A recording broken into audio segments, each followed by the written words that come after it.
మీ అందరు నాకు అడిగే 80% డౌట్ కెరీర్ గ్యాప్ ఉంది సార్ ప్రెగ్నెన్సీ వల్ల లేదా మ్యారేజ్ వల్ల లేదా కాంపిటేటివ్ ఎగ్జామ్ ప్రిపేర్ అవడం వల్ల లేకపోతే ఏదో పెద్ద పుడింగ్ లేదా పెద్ద జాబే నాకు కావాలనేసి కూర్చుని పోవడం వల్ల 3 years 4 years కెరీర్ గ్యాప్ వచ్చింది సార్.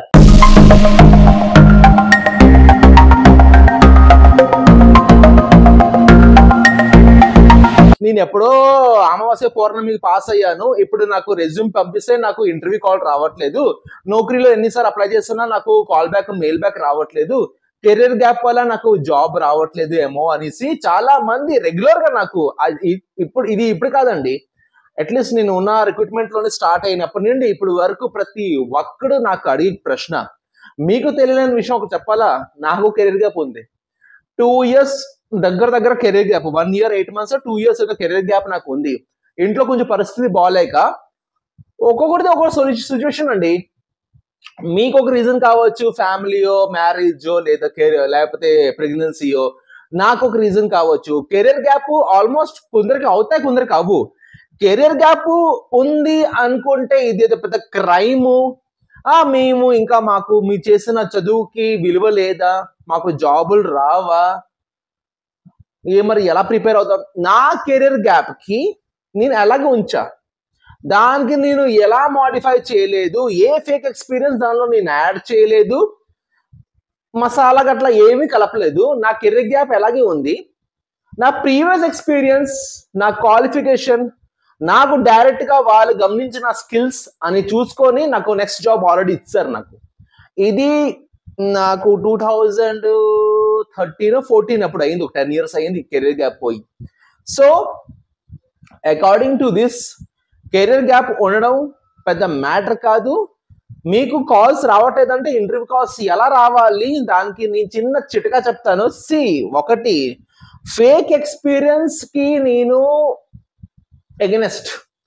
ఎందుకంటే ఫేక్ ఎక్స్పీరియన్స్ కంపెనీ వాడు మీకు ఇచ్చేస్తాడు, తీసుకోరా ఎక్స్పీరియన్స్ సర్టిఫికేట్, లీవింగ్ లెటర్ మొత్తం అంతా ఇచ్చేస్తాడు. ఆడేవో డ్యామ్ డూమ్ చేసుకొని బ్యాంక్ స్టేట్మెంట్ కూడా మీకు ఇచ్చేస్తాడు, పే స్లిప్స్ కూడా ఇచ్చేస్తాడు, అన్ని ఇచ్చేస్తాడు.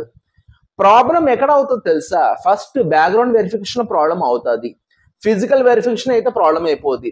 రెండోది, ఫర్ ఎగ్జాంపుల్ ఏమంటారు, సబ్జెక్ట్ మాత్రం ఉండదు.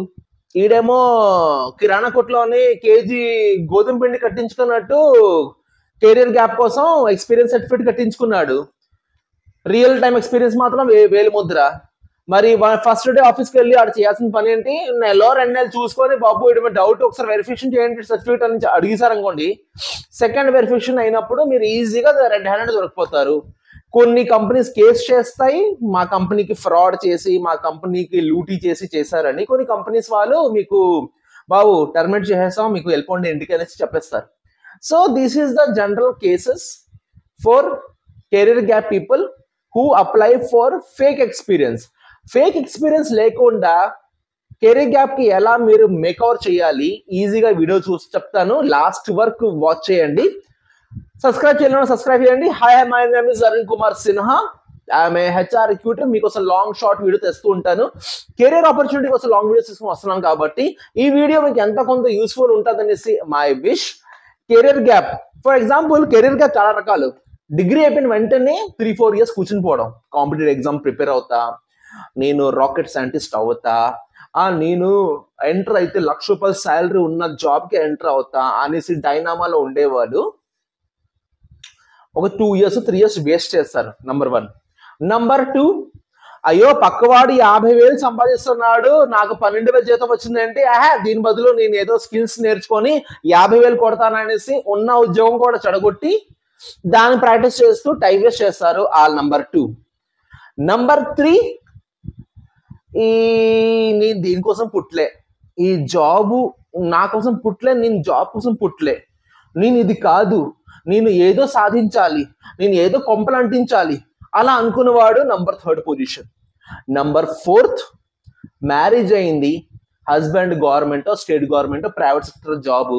అరే వైజాగ్ లో చేస్తున్నాను జాబు లేదా హైదరాబాద్ చేస్తున్నాను, సడన్ గా ఏదో ఊరు ట్రాన్స్ఫర్, మా హస్బెండ్ తో పాటు వెళ్ళిపోవాలి. ఇప్పుడు పెళ్ళి అయిందంటే హస్బెండ్ తో పాటు ఉండాలి కాబట్టి హస్బెండ్ వాళ్ళు వద్దు, అమ్మాళ్ళ ఇంట్లో ఉండదు, మాతో పాటు వచ్చి అలాంటి రూల్స్ మీరు జాబ్ కంటిన్యూ చేయదు అనేవాళ్ళు అక్కడ ఒక కెరీర్ గ్యాప్ వస్తుంది. ప్రెగ్నెన్సీలో చాలా మంది 6 months మెటర్నిటీ లీవ్ కంపెనీ వాడు ఇస్తాడు జనరల్ గా, కానీ 6 months మెటర్నిటీ లీవ్ కొన్ని లేడీస్ కి సెట్ అవ్వదు. నేను చేయలేనబ్బా, నేను పిల్లకి కంపెనీ ఆఫీస్ రెండు హ్యాండిల్ చేయలేను, మా ఇంట్లో ఎవరు పెద్దోళ్ళు లేరు నా బిడ్డను చూసుకోవడానికి. అటువంటి సందర్భాల్లో కూడాను లేడీస్ స్పెషల్గా కెరీర్ గ్యాప్ తీసుకుంటారు. ఇది ఈ పాయింట్స్. ఇంకోళ్ళు కొందరు ఉన్నారు, నాకు ఫ్యామిలీ ట్రాన్స్ఫర్ అవుతుంది, నా మమ్మీ డాడీ ట్రాన్స్ఫర్ అయిన ప్లేస్లో మీ కంపెనీ బ్రాంచ్ లేదు, సో నేను ఇక్కడ క్విట్ అవుతా, అక్కడ నేను ట్రై చేసుకుంటా అనేసి ఇక్కడ క్విట్ అవుతారు, అక్కడ ఏమి దొరకదు, అక్కడ కెరీర్ గ్యాప్. సో సందర్భాలు చాలా ఉన్నాయి. మీరే సందర్భంలో ఉన్నారు, మీరు కెరియర్ జాబ్ చేస్తూ మధ్యలో గ్యాప్ వచ్చిందా, కెరియర్ స్టార్టింగ్ లోనే గ్యాప్ వచ్చిందా, మీకు తెలిసి ఉంటుంది కదా. ఓకే, కెరియర్ చేస్తూ జాబ్ చేస్తూ గ్యాప్ వచ్చింది అనుకోండి, ఏం పర్లేదు. లేదా కాంపిటేటివ్ ఎగ్జామ్ కి ప్రిపేర్ అయిన వాళ్ళు కూడాను గ్యాప్ వచ్చిందంటే ఏం పర్లేదు. చాలా సింపుల్ టెక్నిక్ చెప్తాను, ఇది ఫేక్ కాదు. మీరు మీ వే ఆఫ్ స్టైల్లో ఇది వాడుకోవాలి. ఇది ఒక ఛాలెంజ్ టైప్, మీరు చేయగలరైతే ఈ కెరియర్ గ్యాప్ మీకు చాలా చాలా చాలా యూస్ఫుల్ ఉంటుంది. ఏం చేయాలంటే ఫస్ట్ ఆఫ్ ఆల్ మీరు ఎగ్జాంపుల్ ఒక బీటెక్ స్టూడెంట్ అనుకోండి, బీటెక్ ట్రిపుల్ ఈసీ మెకానికల్ ఏదో బీటెక్ స్టూడెంట్ అనుకోండి. మీకు కాంపిటేటివ్ ఎగ్జామ్ కోసమో లేదా మీకు నేను ఈసీ ట్రిపుల్ చేశాను సార్, నాకు సాఫ్ట్వేర్ లోని కావాలి, ఐటీ రంగంలో కావాలి, నేను ఏవో కోర్స్ చేసుకున్నాను, 2 years నుంచి జాబ్ ట్రై చేస్తున్నాను, నాకు దొరకట్లేదు, అటువంటి వాళ్ళకి, లేదా పెళ్లి అయిపోయిన పిల్లలు ఉన్నారు, చాలా మంది అమ్మాయిలు ఉన్నారు, వాళ్ళకి కెరీర్ లోని బీటెక్ అయిన వెంటనే పేరెంట్స్ పెళ్లి చేస్తారు, వాళ్ళ హస్బెండ్ ఇక్కడ జాబ్, ఇప్పుడు సందర్భం ఏంటంటే ఫ్యామిలీ సెట్ అయిపోయింది, ఇప్పుడు నేను జాబ్ చేయాలనుకుంటున్నాను, ఎక్కువ టైం నేను ఇంట్లో స్పెండ్ చేయలేకపోతున్నాను అలోన్ గా. అలాంటి వాళ్ళకి ఏం చేయాలంటే బీటెక్, స్పెషల్లీ ఒక ఎగ్జాంపుల్ చెప్తా, బీటెక్ ఎవరైనా చేసుకోవచ్చు. మీరు ఏం చేయాలి, చాలా చాలా సింపుల్ మ్యాటర్ ఏంటంటే మీరు ఒక స్టార్టప్ కంపెనీ చూసుకోండి. ప్రాపర్ గా వినండి, వీడియోలోనే రియల్ సీక్రెట్ ఉంది. మీ కెరీర్ గ్యాప్ మీరు ఎలా రెక్టిఫై చేయాలి వీడియోలో ఉంది, స్కిప్ చేయకండి. ఎంత పెద్ద నేను కలెక్టర్ ఉద్యోగం చేయట్లేదు, అంత బిజీ ఉండడానికి, కాస్త ప్రాపర్ గా వినండి. ఒక స్టార్టప్ కంపెనీ, 1 సంవత్సరమో 2 సంవత్సరాల్లో పాత స్టార్టప్ అయిన కంపెనీ మీరు చూస్ చేసుకోండి. ఇంటర్వ్యూకి వెళ్ళండి, మీ ఇష్టమైన డొమైన్, మీకు ఏ డొమైన్ అంటే మీరు ఫ్యూచర్లో మీ కెరియర్లో మీ లైఫ్లో మీరు చేయాలనుకుంటున్నారో ఆ డొమైన్ మీద కాస్త ప్రిపేర్ అయ్యి ఆ కంపెనీకి ఇంటర్వ్యూకి వెళ్ళండి. ఆ కంపెనీలో వేకెన్సీస్ ఉంటాయి. వై? బికాస్ ఒక రీజన్ నెంబర్ 1, ఇది స్టార్టప్ కంపెనీ. మీరు అంటారు స్టార్టప్ కంపెనీ మీరు దూరాలి సార్, వాళ్ళ జీతాగట్లా ఏం బాగోదు. అరే మాట వినండి ఫస్ట్ కంప్లీట్గా, ఓకేనా? అది స్టార్టప్ కంపెనీలో జీతాలు అంతగా, ఇప్పుడు ఇన్ఫోసిస్ కి టీసీఎస్ కి శాలరీలో కుప్పలు డిఫరెన్స్, అవునా కదా? అలాగే స్టార్టప్ కూడా మీతో జాబ్ చేయిస్తుంది కానీ అంత హై లెవెల్ శాలరీ ఇవ్వదు. మీరు శాలరీ కోసం వెళ్ళట్లేదు, మీకు కెరీర్ గ్యాప్ ఉంది, ఆ రీజన్తో మీరు వెళ్తున్నారు. చేసే పని ఏంటంటే మీరు ఇంటర్వ్యూకి వెళ్ళండి. మీ నచ్చిన డొమైన్ వేకెన్సీ ఉంటే మీ నియరెస్ట్ ప్లేస్లోని, మీ నియరెస్ట్ లొకేషన్లోని ఎక్కడైనా మీరు ఇంటర్వ్యూకి వెళ్ళండి, ఇంటర్వ్యూ క్రాక్ చేయండి. ఓకే, ఇంటర్వ్యూ క్రాక్ చేసి 6 months to 8 months ప్రాపర్గా వర్క్ మీకు వచ్చినట్టు, ఇప్పుడు సర్టిఫికేట్ తీసుకొని ఫేక్ సర్టిఫికేట్ తీసుకొని అక్కడ వెళ్ళి అయ్యో నాకు ఏమీ రాదు అనకుండా మీరు 6 months to 8 months ఆ డొమైన్ లో ప్రాపర్ గా ఓపెన్ మైండ్ తో నాలెడ్జ్ పెంచుకొని వర్క్ చేయండి. 6 to 8 months మీకు వర్క్ కంప్లీట్ గా వచ్చేయాలి. కంప్లీట్ ఆ డొమైన్ లోని ఎంత మేజర్ క్వశ్చన్ ఎవరు అడిగినా మీకు ఆన్సర్ వచ్చినట్టు కంప్లీట్ గా నేర్చుకోండి. సీనియర్స్ తో మాట్లాడండి, ర్యాపప్ పెంచుకోండి, సీనియర్స్ తో, ఎస్ఎంఈస్ ఉంటారు, నాలెడ్జ్ గెయిన్ చేయండి. ఎవరికి తెలియకూడదు మీరు కంపెనీకి ఎందుకు వచ్చారనేసి. మీ పరంగా అందరూ ఎంప్లాయీస్, కానీ మీ ప్లాన్ ఏంటి మీకు ఎవరికి రిలీవ్ చేయకండి, ఎవరికి చెప్పకండి, మీ వరకు ఉంచండి. 6 months to 8 months ఆ కంపెనీతో ఆ డొమైన్ మీద ప్రాక్టికల్ వర్క్ నాలెడ్జ్ కంప్లీట్ గా పెంచుకోండి. కంప్లీట్ గా ఫుల్ గా దూరిపోవాలి. దీంట్లో వర్క్ ఏంటి, ఇన్ఫోసిస్ లో కూడా ఆ డొమైన్ ఉంటే వర్క్ ఏం చేస్తారు మొత్తం దూరిపోవాలి. ఓకేనా? ఇక్కడ వరకు అర్థమైందా? ఇప్పుడు మెయిన్ టాస్క్ చెప్పండి కదా, ఛాలెంజింగ్ అవ్వచ్చని. ఈ 6 months and 8 months లో కంపెనీ ఎంప్లాయీస్, కంపెనీ కొలీగ్స్ మీకు ఎవరు ఫ్రెండ్ కాకపోయినా హెచ్ఆర్తో ఫ్రెండ్షిప్ చేయండి, అలా గ్రిప్ పట్టుకోండి, హెచ్ఆర్ మీకు ఫోన్ చేసి అరే వీక్ ఆఫ్ ఏం చేస్తున్నావరా అడిగి అంత ర్యాపప్ పెంచుకోండి. చెప్తున్నాను యూజ్ ఎలా ఉంటుంది చెప్తున్నాను. ఇంత క్లోజ్నెస్ హెచ్ఆర్తో పెంచుకున్న తర్వాత తనే అవసరం పడి మీకు ఫోన్ చేసి అరే వీక్ ఆఫ్ బయటకు వెళ్దామా, అరే మూవీకి వెళ్దామా అడిగేంత వరకు నాలెడ్జ్ ఆ ర్యాపప్ పెంచుకోండి హెచ్ఆర్తో. ఫ్రెండ్షిప్ మంచిగా చేయండి. ఆ ఫ్రెండ్షిప్ ఎలా యూటిలైజ్ చేయాలో నేను చెప్తా. 6 months నుంచి 8 months అయిపోయిన తర్వాత మీరు ఆ హెచ్ఆర్కి అరే నేను రిలీవ్ అవుతున్నాను, నా ఫ్యామిలీ ట్రాన్స్ఫర్ లేకపోతే ఫ్యామిలీ ఇష్యూ ఏదో ఒక చెప్పి ఒరే నేను రిలీవ్ అవుతున్నా నాకు చిన్న హెల్ప్ చేయవా, నేను జాయిన్ అయింది 6 months కదా, నాకు ఒక 3 years రిలీవింగ్ ఇవ్వచ్చు కదా. మీరు జాయిన్ అయిన 6 months అవుతుంది, 8 months అవుతుంది, మీకు 3 years రిలీవింగ్ అడిగితే వాడికి సింపుల్ పని తెలుసా ఇవ్వడం. So and so person so and so date నుండి సో అండ్ సో డేట్ వరకు పని చేశాడు అని చెప్పి రిలీవింగ్ లెటర్లోని ఆఫర్ లెటర్ ఇంకోటి రిలీజ్ చేయడం చిట్టుక పని హెచ్ఆర్ తోటి. మంచి డిమాండ్ మంచి గ్రిప్ ఫ్రెండ్షిప్ ఉంటే ఇక్కడ మీకు చేసేది ఏంటి లాభం, ప్రాక్టికల్గా నాలెడ్జ్ పెంచుకున్నారు ఫస్ట్ పాయింట్. రెండోది 3 months ఏ కంపెనీ అయినా పే స్లిప్స్ అడిగినా 3 months ప్లే స్లిప్స్ మీద ఉంటాయి కదా, జెన్యున్గా బ్యాంక్ స్టేట్మెంట్ కూడా ఉంటాయి కదా, పని చేశారు కాబట్టి జీతాలు వచ్చాయి కదా. రెండోది.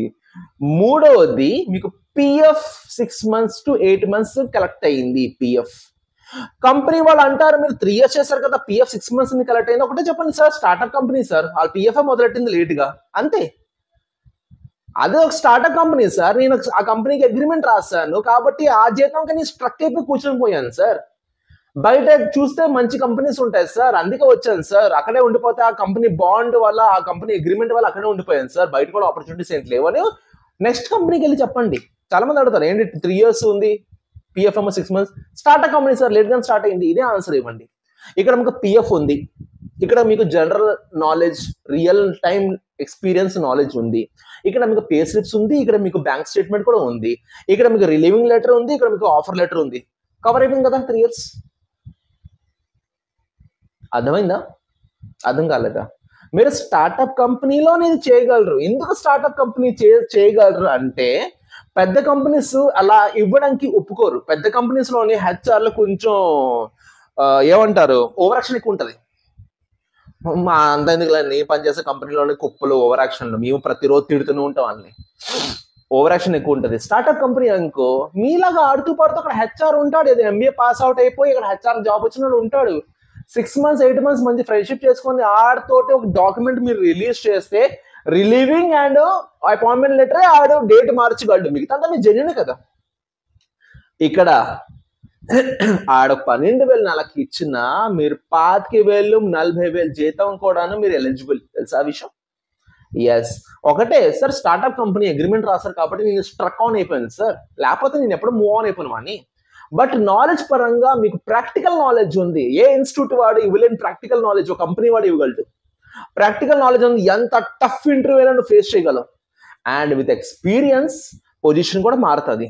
ఎగ్జిక్యూటివ్ ఇంజనీర్గా ఉండిపోరు కదా, ఎస్ఎంఈ అవ్వచ్చు రేపు. ఎస్ఎంఈ ఏ వర్క్ చేస్తారు, టీమ్ లీడర్ ఏ వర్క్ చేస్తారు, మొత్తం అంతా ఈ 6 months 8 months లో మీరు గ్యాదర్ చేసుకున్నారు కదా మైండ్లో. స్టార్ట్అప్ కంపెనీ ఎత్తుకోండి. ఇక్కడ ఎవరికి ఫ్రాడ్ చేయమని ఎవరికి ఫేక్ చేయమని అనట్లేదు. మీరు మీ గ్యాప్కి మీరు ఈ రకంగా మెయింటైన్ చేయగలరు. డబ్బులు ఇచ్చుకొని డబ్బులు ఇసిరేసి ఫేక్ సర్టిఫికేట్ తీసుకుని వచ్చి అది మీ రెజ్యూమ్లో యాడ్ చేస్తే ఎదురుకు వచ్చినప్పుడు నాలాంటి వాడు 4 questions అడిగారు అనుకోండి గాలిపోతుంది. అలా చేయకండి.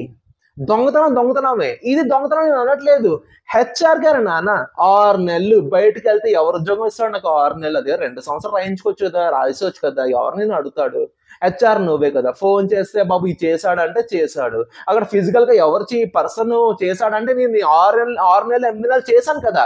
వాచ్మ్యాన్ నుండి పైన సిఓ వరకు నా గురించి చెప్తారు కదా నేను చేశాను అనేసి. అక్కడ 2 years 3 years అడిగారు ఈ మనిషి చేశాడా లేదా అడుగుతారు అంతే. ఇంకా 2 years 3 years కాస్త నువ్వు చేసుకోవచ్చు కదా, నేను చెప్పొచ్చు కదా అనేసి చెప్తే హెచ్ఆర్ మంచితనంగా మీరు మార్చుకొని ఈ పని చేయించుకుంటే మీ లైఫ్ బాగుంటుంది. ఇక్కడ దొంగతనం ఏం కాదు, చాలా సింపుల్. స్టార్ట్అప్ కంపెనీలోనే ఇది అవుతుంది. మీరు ఐబిఎంకి వెళ్ళి ఐబిఎం వాడికి నాకు ఒక 6 years రాయవచ్చు కదా అంటే అలా తప్పు. మీకు ఈ కాన్సెప్ట్ మీకు అర్థమైంది అనుకుంటా. చాలా సింపుల్ గా ఈజీగా ఎక్స్ప్లెయిన్ చేశాను. ఆడోళ్ళకైనా మగోళ్ళకైనా చిన్న పిల్లలకైనా ఎవరికైనా ఈ విషయం అర్థం అవ్వాలి అనేసి సింపుల్ లాంగ్వేజ్ లో మీకు ఎక్స్ప్లెయిన్ చేశా. వై? బికాస్ అలా ఇప్పుడు ఒక విషయం అడుగుతున్నా, ఫ్రాంక్ గా ఆన్సర్ ఇవ్వండి. ఇన్ఫోసిస్ లో, ఫార్మాలోని టాప్ ఎంఎన్సి, ఫైజర్ లో, కోర్ కంపెనీలో టాప్ కంపెనీ ఏషియన్ పెయింట్స్ లో అందరూ జెన్యూన్ ఉన్నారు. అక్కడ అందరూ అంత నీతి నిజాయితీగా ఎంటర్ అయిన వాళ్ళు ఉన్నారు. అక్కడిక్కడ ఉంటారు స్వామి లూప్స్. అది కామన్ ఫ్యాక్టర్. నేను ఈ విషయం కొంచెం ఎక్స్పీరియన్స్ అయ్యి నేను చెప్పాను. ఎందుకంటే ఇక్కడ నాలెడ్జ్ వల్ల మీరు జీరో అవ్వరు, పిఎఫ్ వల్ల మీరు జీరో అవ్వరు, మీరు హీరో అవుతారు, గ్యారంటీగా చెప్తున్నాను. కెరీర్ గ్యాప్ ఉండేవాళ్ళు ఈ సిస్టమేటిక్ వాడుకొని ఎక్కడ డబ్బులు వృధా చేయకుండా, ఎక్కడ డబ్బులు పెట్టేసి సర్టిఫికేట్ కొనకుండా, ఆ సర్టిఫికేట్ కొనేసి నోట్లోని తాళం వేసుకొని ఒక నాలెడ్జ్ కూడా లేకుండా మీరు అక్కడ కాకుండా ఇక్కడ కాకుండా మధ్యలో ఉండిపోతే ఇన్స్టిట్యూట్ వాళ్ళు కూడా అంటారు, నేను సర్టిఫికేట్ ఇచ్చాను కదా, దాని దగ్గర డబ్బులు తీసుకున్నాను, ఇంకా నాకు సంబంధం ఏంటని ఆడు తిప్పేసుకుంటాడు. రీసెంట్ న్యూస్ విన్నారా? హైదరాబాద్ లోని ఏదో ప్లేస్మెంట్ సర్వీస్ కొన్ని లక్షల్లో టర్న్ ఓవర్, ఒక 1 CR వరకు తీసుకొని జంపు. దారుణం స్వామి, దారుణం. నేను విన్నాను ఈ న్యూస్. నాకు చోట చాలా మంది సార్ ₹1,00,000 పోయింది, 2 లక్షలు పోయిందని చాలా మంది మెసేజ్ పెట్టారు. సో పోయిందని బాధపడకండి. మీరు ఇచ్చే ముందు ఆలోచించుకొని ఆ మంచి ఎలాంటి వాళ్ళు, ఏంటి సోషల్ మీడియాలో ఎలాంటి ఇన్ఫ్లుయెన్స్ ఉంది, ఏంటి అన్ని తెలుసుకుని ఇవ్వండి. అండ్ ఐ విష్ నేను ఇచ్చిన చిటిక మీకు యూస్ఫుల్ అవ్వాలని, మీ లైఫ్లో కూడా కెరీర్ గ్యాప్ అనేసి ప్రాబ్లం పోవాలని, ఇంకా ఫ్యూచర్లోని ఏ రకంగా ప్రాబ్లంతో కూడాను మీ కెరీర్ గ్యాప్ రాకూడదు అనేసి నేను కోరుకుంటున్నాను. HR Arun Kumar Sinha signing off. Subscribe చేయాలని సబ్స్క్రైబ్ చేయండి. అండ్ ప్లీజ్ కాస్త మంచి జాబ్ తెచ్చుకుని రిచ్ అవ్వండి. రిచ్ పీపుల్కే వాల్యూ ఈ జనరేషన్లో, అర్థమైందా? Wish all the best, take care, bye.